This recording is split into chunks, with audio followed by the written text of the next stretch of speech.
Warning, this video contains team selection and captain choices which some viewers may find offensive.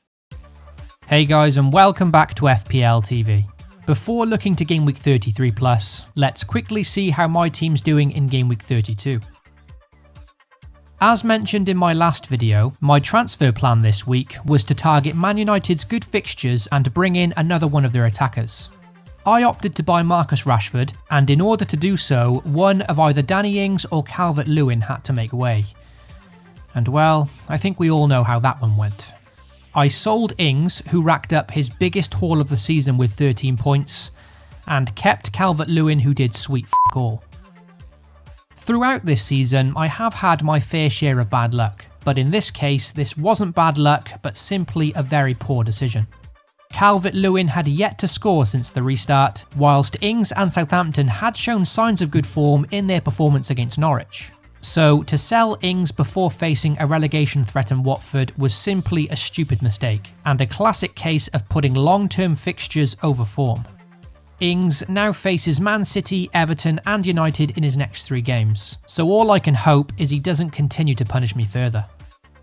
To make matters worse, I chose to captain Rashford in 32, taking my captaincy blanks to 22 for the season, and having watched the Brighton game, it was a very concerning display.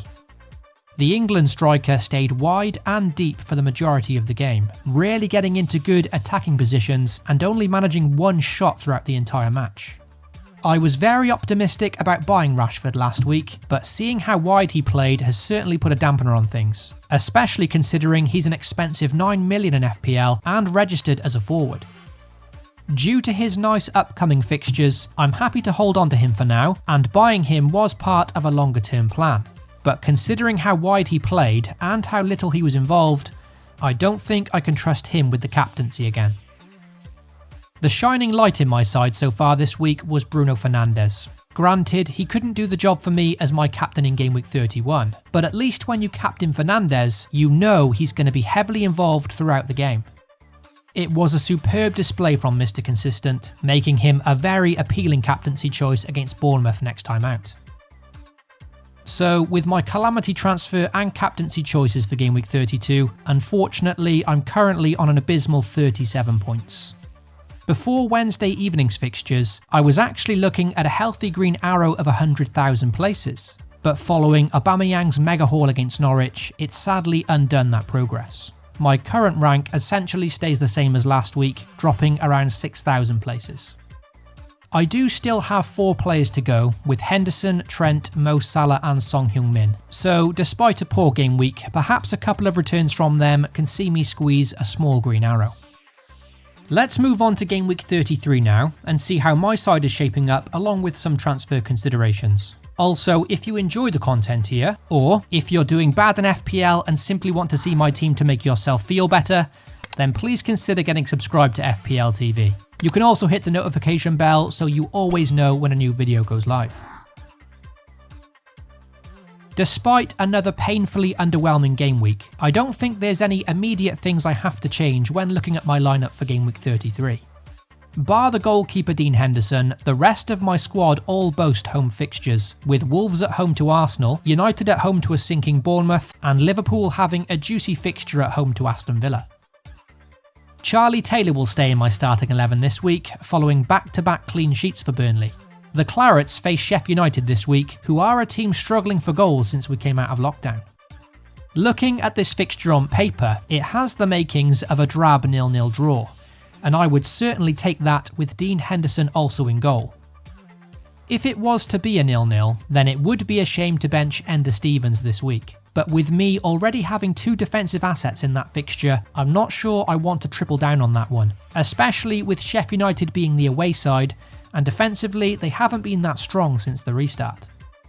Besides, this week it's very hard to fit these bench players in, and as things stand, I've also got the disappointing Calvert-Lewin benched away to Spurs.